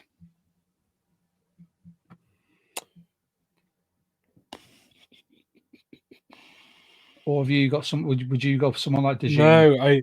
No, I completely understand what you're saying, and I agree with you. I'm just thinking realistically. I think DeJean's the pick. If he's there after a trade back, I think that's a serious consideration. He's not. It'd be a consideration, but I don't think he'd fall that low To 22. Possibly actually. If there's one way that he does fall that low, and that's if Nate Wiggins goes before him, and Nate Wiggins did. I think those two are interchangeable to the Jags, and the Jags are going to take a corner. So if Mitchell goes and Arnold goes, and then Nate Wiggins is the Jags pick, DeJean does fall to us after a trade back. But I also take your point on Barton. I think Barton is the most polished interior lineman in the draft. Loving this as well. Rumors breaking on X that the LA Rams are trying to trade into the top 10 for a non-QB player. Now, could they be looking to fill the void left by Aaron Donald? I think that's Dallas Turner. I think it's going to be Dallas Turner, Latu, or they might look at Byron Murphy and think, as an interior D lineman, he is the guy. Or could it be a Jalen Ramsey replacement? 10th, getting into the top 10 pretty much assures you of one of the two cornerbacks, doesn't it? Yeah. And if you're looking to trade before any team's on the clock, you're probably putting yourself in a one of the two or one of three players will be available. So yeah, I could see that as well. I think it's a defensive player. I think so too. As they've especially as they've had their late round gem in Puka Nakua as their wide receiver. Ben said he thinks it might be Brock Bowers. If you can get ahead of the Jets, I think that's reasonable. Yeah. I don't even know who their tight ends are now. So yeah, that's a very strong shout there. At this point, is Bowers gone yet? Yeah, they've got one of our tight ends. They got one of our tight ends there now, haven't they? So we've got Parkinson. Right, so you make the call here, dude. I'm happy with DeJean. I'm happy with Newton, and I'm certainly happy with Graham Barton as well. So I think we're going to, as we said with Charlie earlier, we think it's going to be a lineman, and I think we're going to have Spoon in everyone's ear talking about Newton. He's put it on tape. I think he's a fantastic little player. I think he's going to be looking at the average age of that D line. Take him in the first 4 years at least with a 5th-year option. I think personally that's the pick. I know everyone's high on Graham Barton, but we can pick up guards later on. And for the sake of us making a Legion of Spoon Assemble t-shirt at some point, I absolutely think that's the play. So we need more Illinois players. Right, there you go. So we have picked with pick 22, Johnny Newton. And then let's go to our second round pick and let's see who we can get. I won't rehash everyone else that's been picked. I'll go a couple of picks before ours and then a couple of picks after. A couple of picks. So just before us, so we had, I'll go 5 before us. Keon Coleman went to the Jags at 216. Peyton Wilson went to the Bengals at 217. Kingsley Saumatala. Saumatala. Should have put my glasses on. It looks like an L. Went to the Eagles at 218. Patrick Paul went to the Steelers at 219. Someone who's going to be desperately trying to keep Russell Wilson or Justin Fields on their feet. I hope he can chase after a QB who doesn't know what to do in the pocket. And then Zach Frazier, the interior lineman for West Virginia, has gone to the Rams at 220, which leaves us with Kamari Lassiter, Edger and Cooper. Now, I'm going to try and base this on as much realism as possible. I don't think Cooper's going to be there at this time. I think anyone who's going to be looking for, so you think who's ahead of us? So Braswell's gone Guyton, McConkey, Amagaji, Summer still. Xavier Worthy, Max Melton, Braylon Trice, but he is actually dropping down draft boards at the moment. So that could be chop and change there. I think Morgan, Darius Robinson, Disa Isaac, Bo Nix has gone to the Raiders, Franklin, Rakeshaw Jr., Spencer Rattler went in the second to New York. So that's actually quite possible, because if they can't trade up in the first and get themselves a quarterback, I reckon that's where they'll look to take one. And then who I've just mentioned. So we've then got the choice of Laster, Cooper. We don't need another D lineman. Fisk, Ricky Pearsall, who I'd really like as well as a receiver. Tyler Newbin. If he's there, that's someone I think could be very much in high regard. Jenkins is there, and our boy Junior Colson is there in the second. Vondre Sweat's still there. Cooper Beebe is also there, and it'd be a bit of a reach for Beebe, but I'm not sure it's a reach. But I tell you what I like here. If there's no trade back, I mean, I don't want to trade back here anyway. But if we were in this position tonight, or not tonight, it'd be tomorrow, won't it? But if we're in this position tomorrow night, I'd love to see us just to maneuver back to avoid that being such a reach and taking the best interior O lineman on the board, which would be Cooper Beebe, and shore up both sides of the trenches and get a few extra day 3 picks. I think that's the ideal. We could always try. Yeah, because there's nothing saying. I mean, we're looking at about 10 picks back, aren't we? So we're going to look at Kansas or Detroit or the Ravens, because I don't think we'll trade with the 49ers. 49ers are a good target just because of how many day 3 picks they've got, though. I think they have the exact makeup of what we would be looking for here.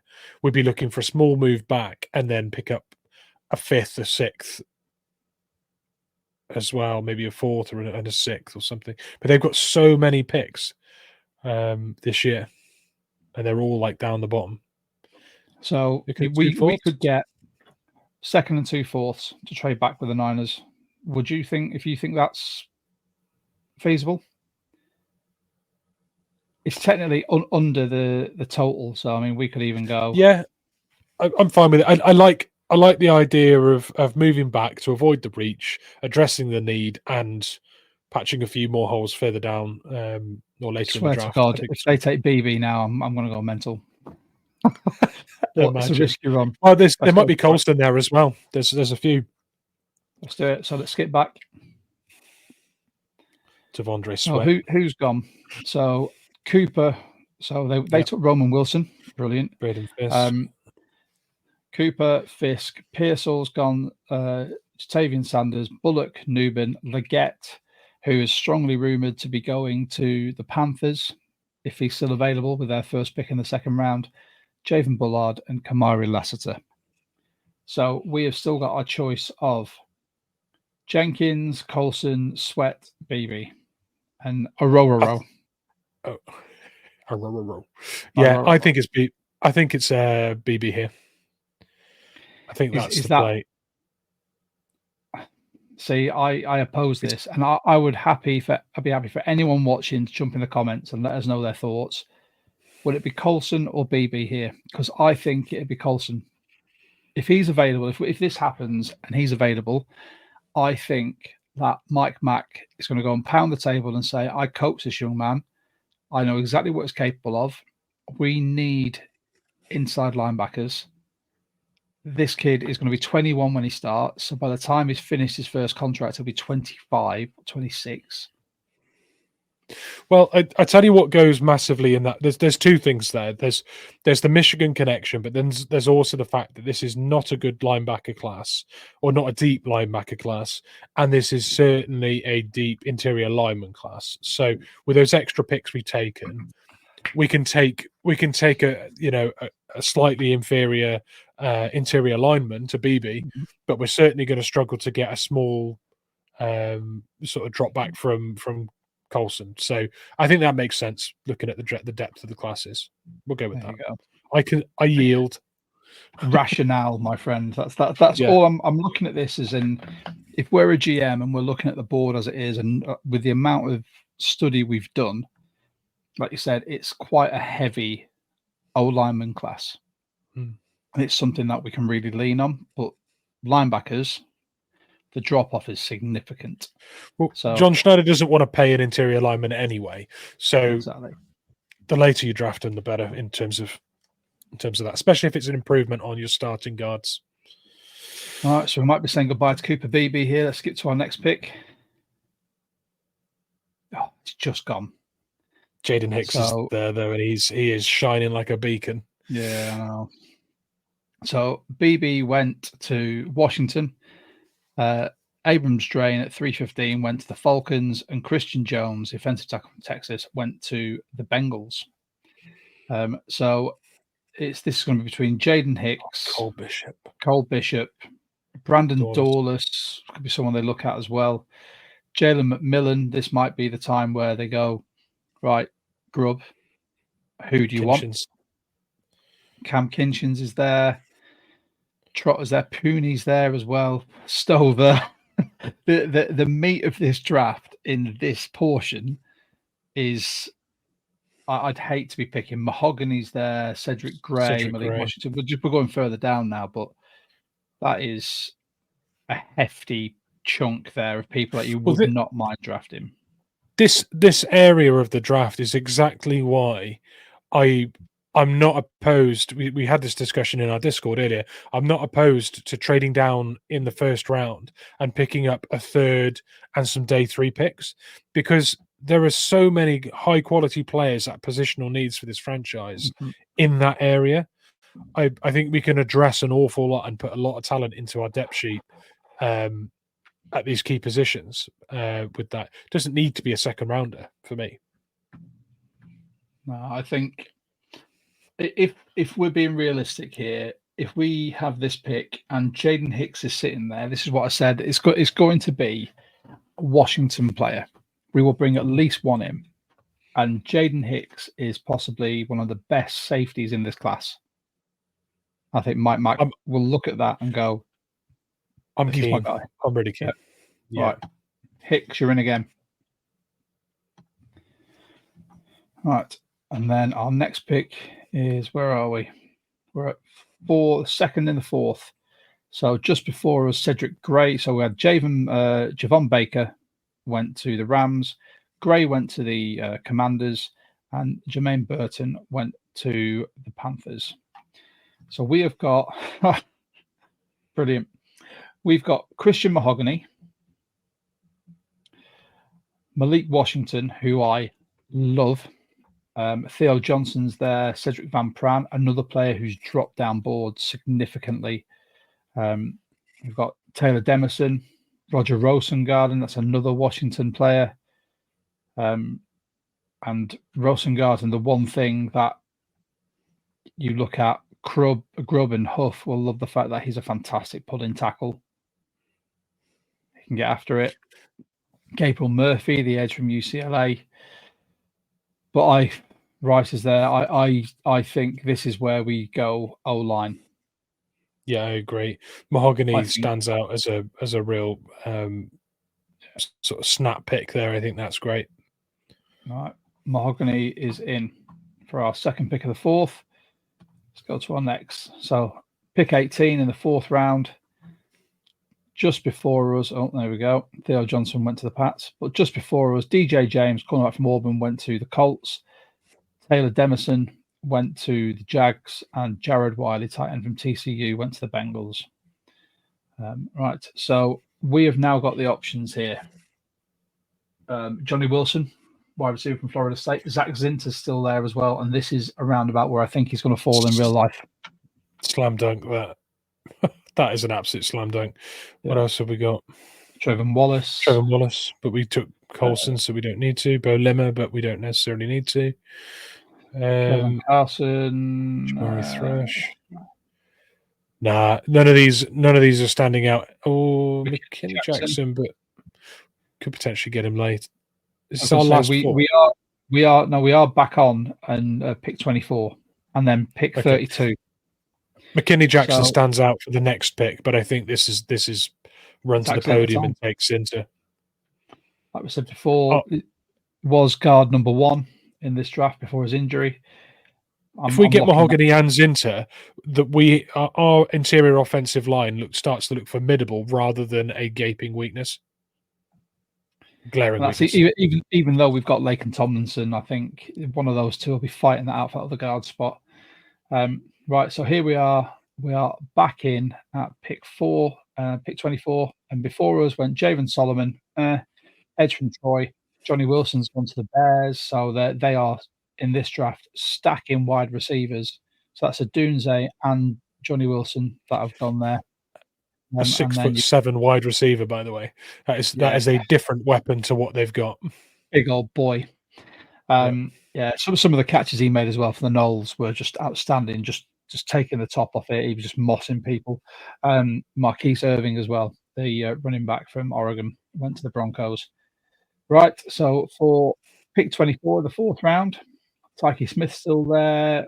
Jarvis Brownlee Jr. I'm not even going to look at the running back yet. Trayvon Wallace is still there. Bo Limmer. And then McKinney Jackson. We're at pick 24 in the 4th and pick 32 in the 4th. Our options are we pick someone and hope that Jackson's still there, or we take Jackson now, bearing in mind we took Newton at the start of this. It's Kalen King there, isn't it? Is it one down, Kalen King? It is. Yeah. That was a first round cornerback at the beginning of the year. He's fallen from grace in a big way. Nehemiah Pritchett I like as well.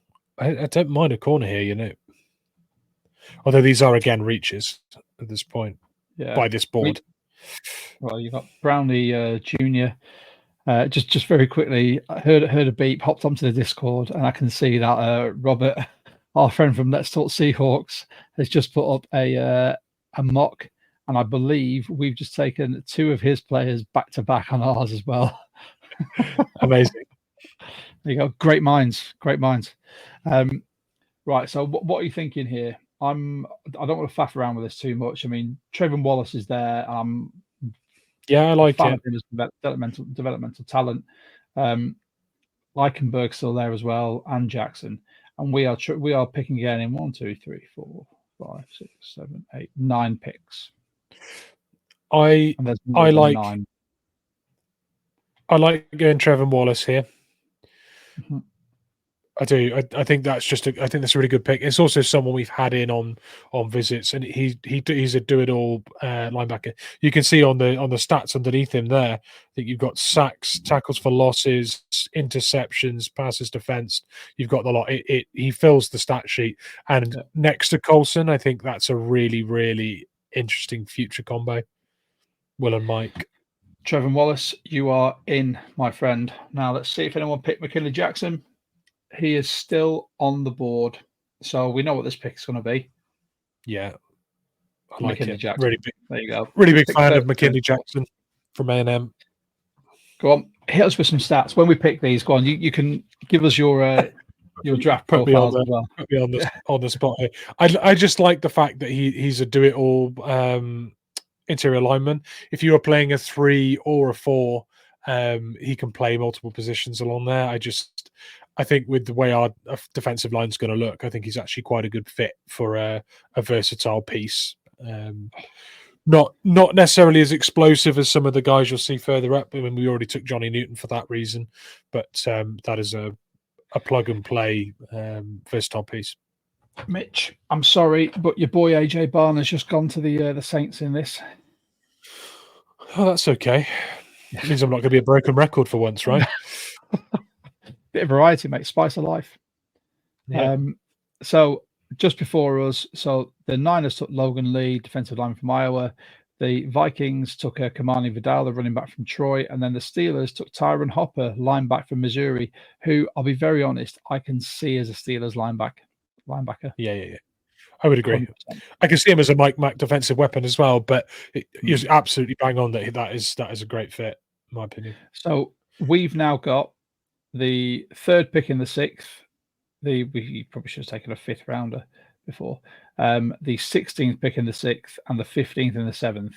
And sitting in front of us is Brandon Coleman, James Williams, Dallin Holker, Trice Knight, Layden Robinson, Cohen, LeMayer.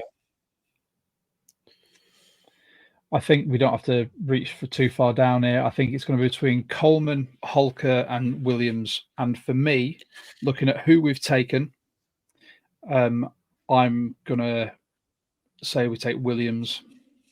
Although we're both doing that hands on head. We're thinking about it. We're taking it all in. Surveying the board. For me, it's Williams. I can see we've taken 2 linebackers, so the need for James Williams to play that linebacker role, which isn't really a good fit for him. He can do it, but it seems to me as well that labeling himself a linebacker was almost an attempt to do what a lot of players are now doing. Coming out of college and sort of showing that versatility, and Cody Barton did it, didn't he, years ago? So, he moved from safety to linebacker. If you're dwelling on big boards in 4th round and 5th round, and you think you can climb up to a late 3rd and get paid by listing yourself as something else all of a sudden, the position you haven't got all the tape on, it creates intrigue, and it potentially lifts your stock. Williams could, with who we've drafted, Williams could go back to what he's done in college, play safety, be aggressive. I like it. I can see Williams very much as like a Jamal Adams type role for him, where we wanted to move him to Will, but he played strong safety. But I think by having someone like Williams in for 4 years from a rookie will allow us that flexibility as well. I think him listing himself as, in this, a strong safety, but he's a linebacker on pretty much every other. I think by doing that, he knows its linebacker class is quite weak and there's a severe drop-off. So anyone who looks at him and goes, actually, he can do this, this, and this. Not fantastic at one, but good on all. Are we going Williams? Yeah, we're going Williams. I think as well he could join us. Yeah, go for it. I think he could join us as a strong safety, but he'd line up as a safety on the snap and end up being a linebacker anyway. He's going to, Mike Mack is going to move his pieces around so much that it doesn't really matter what he listed himself as coming out of college. He's going to be told he might be a corner on one or 2 plays, so it doesn't really matter. I think it's one of those players though. You can put in the nickel. And then all of a sudden he lines up in the nickel, but then he drops all the way back to safety, or he drops back to linebacker. That's what I love about him, that positional versatility. So there you go. We've picked James Williams, which I'm more than happy with. And for anyone that's watched us for a while, you'll probably see quite a few of these repeating, but that's because that's what we genuinely think there. Right. So we are now at pick 16 in the 6th round, and this is where things get a bit. Well, we still need to take a tight end for me, and this is where you've got some interesting prospects. Spanford there, Jack Westover's potentially a pickup there as a UDFA. Have we missed? I mean, Brevin Spanford's interesting. Could go with that. Last of the sort of draftable. Tanner McLaughlin maybe, but. Trey Knox is there as well. Later on, though, before we go, because we've still got another pick. So this is 6-16, and like you said, someone like Westover, I think, and this was mentioned on another pod as well, would be a fantastic carryover from Grubb's system to help the tight ends know what they were doing and the rest of the offense. So that could be a 7th round pickup. What bargain basement offering are we getting on wide receivers at this point? Is there a wide receiver that's somehow fallen to this point that we could snap up? Not really. Michigan. Anthony Gould's a fun one. Taj Washington again. Oh, I love that pick. Jaquan Jackson. Jaquan Jackson is my. If there's one guy I don't want to hit free agency and want to have on my roster, it's Jaquan Jackson. From these, I just think he's got that special teams sort of Kick return. star player quality that if he hits UDFA status, I think he's immediately having his phone blown up. So I like this one. So do I. Right, just very, very quickly, as our good friend Charlie has just entered the chat. I'm going to pop the link to our Discord for anyone watching in our comments. So, hot news from Charlie as well. The Bears and the Rams are discussing a trade. Rams want to move up to 9, which is what's been said already, into the top 10. Now, Charlie, who are they going for, though? And here we go.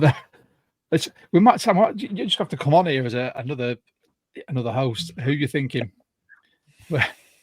We're thinking a replacement for Aaron Donald or Edge, and he's thinking Brock Bowers. So this conversation, by the way, even though this live pod's going to end, and we appreciate it's probably going to be nearly a 2-hour pod, it's the longest we've ever done, but it's such an exciting topic. Join our Discord, get into our live later. We'll be there before the draft starts at 1 a.m. UK time. Or for any of our US listeners, whatever time it is and whatever time zone you are, join us, let us know. Mitch and I are probably going to have a little 2-hour nap and then get straight back into it. Yes. Power napping, sir. Yes. And then, so I'm excited to see this. Thank you, Charlie. There you go. The link's in the Discord for anyone who wants to join us. Join. You'll be welcome with open arms. Let's just to coin our good friends. Let's talk Seahawks in our Discord. Right. So, are you thinking for this one, Jaquan Jackson, and then we go tight end in the 7th? I think that's let's take Jaquan Jackson 100%, but then we need to really consider best player available as well. But tight end would be the position. Jaquan Jackson, and then in the 7th we could take tight end, because I can guarantee there will be one there that. There you go. So we've got a choice of Devin Culp from Washington. So we can go another Coug, or is that Culp or Westover? Yeah, or I think it's going to be Westover. If the choice is there, I think it's going to be Westover for the Huskies connection. If we're drafting one, I think you can get Jack Westover quite easily as a UDFA at this point, if he's not drafted. Cody Schrader's a fun one. Yeah, I know. I literally saw that and harked back to our conversations. Yeah. Frank Gore Jr. is still there. No, thank you. I respectfully decline. Do you know what? If I was a really spiteful GM, I would go for McCaffrey, Gore, and Rice. All three of them. Just to watch all of their dads come into Lumen and be like, oh, God, I hate this place, but I've got to support the team now because my son plays for him. And watch Jerry Rice there with his 49ers massive helmet or whatever it is. Not calling him a helmet, although it can be at times. But yeah, so our choices are Schrader. I love it. Fabian Lovett, I think, is a late round D-line pickup. I'd take that, especially with he could act as a blocker as well on kick returns easily. We haven't taken a single edge, which I'm actually quite happy about. Oh, Sam Hartman. We could just make our team so much more pretty. And old. Why not? Well, yeah. Yeah, usually draft to get younger. No, do you know what? Without your hat on, you're rocking pretty much the same hairstyle and beard combo as Sam Hartman. I and others may argue that you're prettier, but I'm not sure about any of them. but it is the first time I've podded with you with a hat on, so it is. Yeah, can everyone appreciate this? And we're desperately trying to find Mitch another hat, because I have a collection that I'm going to have to start wearing more of, because my wife comes into my office and goes, do you actually wear any of them? So today I opted for the old draft hat. I've got the new one coming at some point. But yeah, I'm one of the most awkwardly sized human beings on the planet. So finding a hat to fit my head was almost impossible. So we finally got was it? What's the So I Married a Serial Killer. Have you seen that film? Mike Myers. He's like, "Oi, no, move your head." Oh, it's like a planetoid. It's got its own gravitational pull. It's basically the exact same accent it does for Fat Beasted in The Spy Who whatever. That accurately describes my head situation, honestly. So yeah, I can see the connection. Mate, you're talking to a guy who's at the age of 8. My head fit into my dad's actual policeman helmet. Perfect. He's an adult male, and there was me at the age of 8 going, "This is brilliant." Right. So anyway, back onto our mock. What are we doing? Yeah. Are you thinking, because Westover, like I said, could be a UDFA? Do you want to take that risk? Or well, I tell you what we haven't taken in this entire draft, and that's cover at tackle. Is there a tackle prospect there? Frank Crum is an interesting one. Frank Crum was a bit of a darling at the combine, but with his long curly blonde hair and throwing up appreciation to the crowd that were cheering him on, and he really made a name for himself. So I quite like the Frank Crum thing. I love the hair. I know that's not a reason to draft him, and he'll probably shave his head. Like you're mocking me with the hair. Honestly, though, Frank Crum was so fun at the combine, and we do need to take a tackle. Yeah, I really like that pick. I feel very good about that pick, actually. Okay, so he's also quite a good player. Oh, that's a good job, really. It's not just the hair, right? Yeah. So we'll take Crum. Right, that's on you. Crum in the 7th. So he's recently been mocked to us, actually, Crum. So I'm not on my own. Great mock. I love that. Always a great mock. I love the Doc Brown. It's every single time. It brings a smile to my face every time I do a mock on this. So let's do a quick recap. So we won't bother doing the top 10 on this because, as we all know, the draft engines never get it the right order, but they're all usually about right, apart from the trades. So we traded back with the Eagles. We traded pick 16 for pick 22 and the 21st in the second round. So we picked pick 22, Johnny Newton, D lineman from Illinois.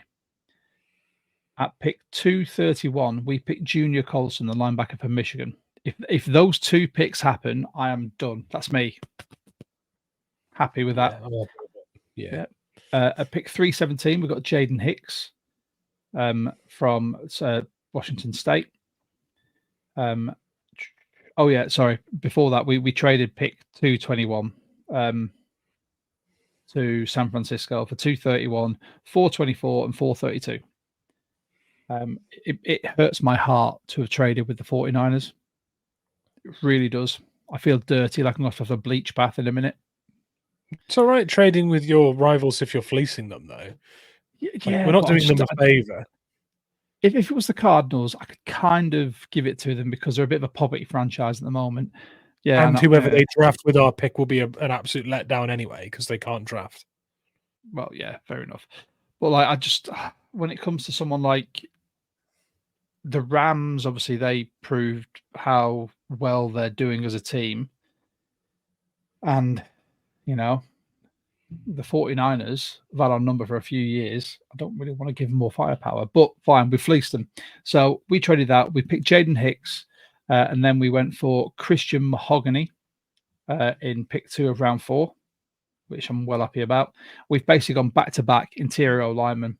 And then at pick 18 of the 4th, we've gone Zach Zinter, this is a tackle, but he's a guard from Michigan.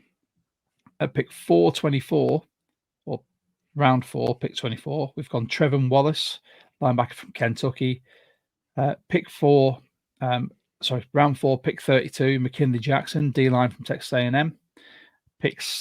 Round 6, pick 3. I'm going to get it right at some point. We picked James Williams, the strong safety / linebacker / cornerback / free safety from Miami, from the U. And then pick 16 in the 6th, we've got Jaquan Jackson, wide receiver from Tulane. And then pick 15 in round 7, we went for Frank Crum. I can't wait if we draft him for some random person to be wearing that jersey. That's definitely going to be you. I may contribute to that for you. It would be me. The offensive tackle from Wyoming. And as we know, players from Wyoming that are underrated, that do get drafted into the league, don't always fare badly. Please see Josh Allen.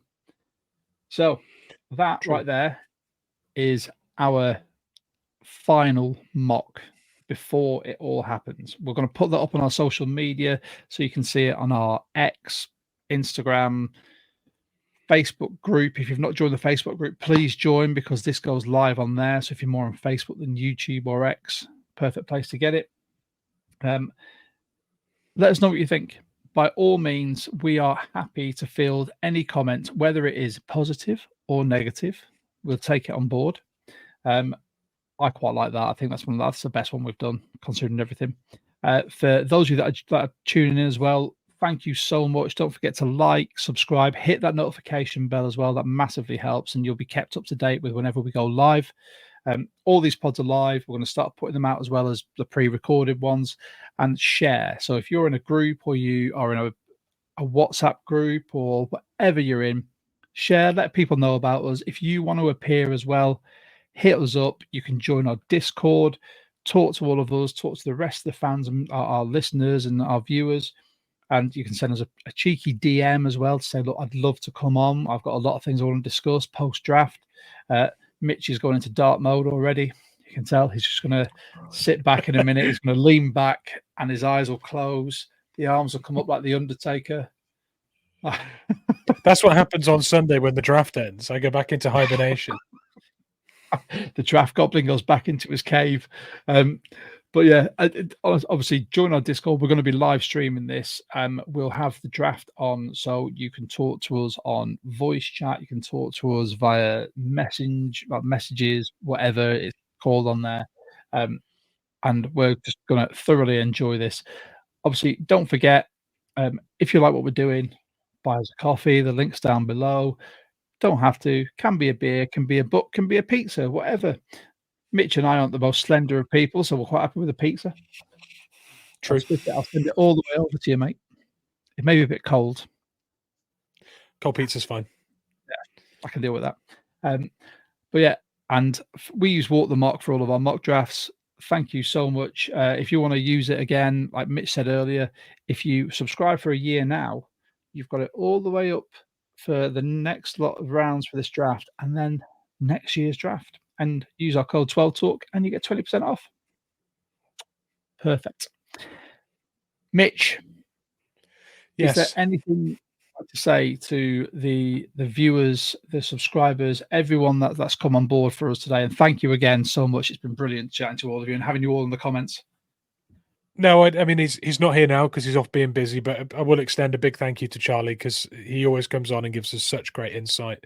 Thank you to everyone that's commented and interacted with us. It's absolutely what we're about. We love being able to riff off you guys' sort of interaction, so that's great. And I hope everyone has a really good weekend enjoying the draft. Just remember, you're not always going to get your guy, but the guy picked will be someone else's guy. So. In a draft sense, you know what I mean. We get you. Don't worry. Celebrate every pick, whether it's your guy or not. That's what I'm trying to say. That's it. I'm just going to celebrate Latu being picked by whoever, providing he goes to the right team. I think he would be outstanding. He is my guy. Spinal cord injuries unite. But yeah, I mean, I think I speak for both of us when I say thank you so much. So from me, from Mitch, we've been the 12 Talk podcast. We're a podcast by 12s, for 12s, with 12s. If you want to appear, slide into our DMs. We take a little bit of flirting. You know, we're quite easy to sway. Not too heavy though. You know, I'm married. But we're more than happy to have anyone on. If you know someone who has got an opinion, who you think would be fantastic to come and speak to us, by all means. When the draft finishes, we've got pods coming up. We've got other guests lined up as well. And then the season will be upon us in no time. And I cannot wait. Lastly, again, massive thank you to the German Seahawkers for your amazing stash and the UK Seahawkers for sponsoring our draft content. If you want to hear anything from any of them, you can find the UK Seahawkers on Facebook via their Facebook group. German Seahawkers are under GER Seahawkers on X. If you want to join them, you get some fantastic stash. They're really awesome guys. And just because they're from Germany doesn't mean that you have to try and learn German. Although they did send me a lovely magazine, which means I'm going to have to dust off my German vocabulary book and try and remember the 5 years I spent living in Germany to try and read it. So I think Google Translate might be my friend for that one. But for me, for Mitch, am I pointing the right way, Mitch? You are. Yes. I get it eventually. Very good. That one, yeah. Very good. Right. For me, for Mitch, happy Draftmas. We will hopefully speak to a lot of you in our Discord. And if not, tune into our socials and you will find out when the next episode is. We will be doing a draft recap when this draft is finished. And let's see how close our final mock was. Apart from that, good night. God bless. Peace out. Go Hawks. Go Hawks.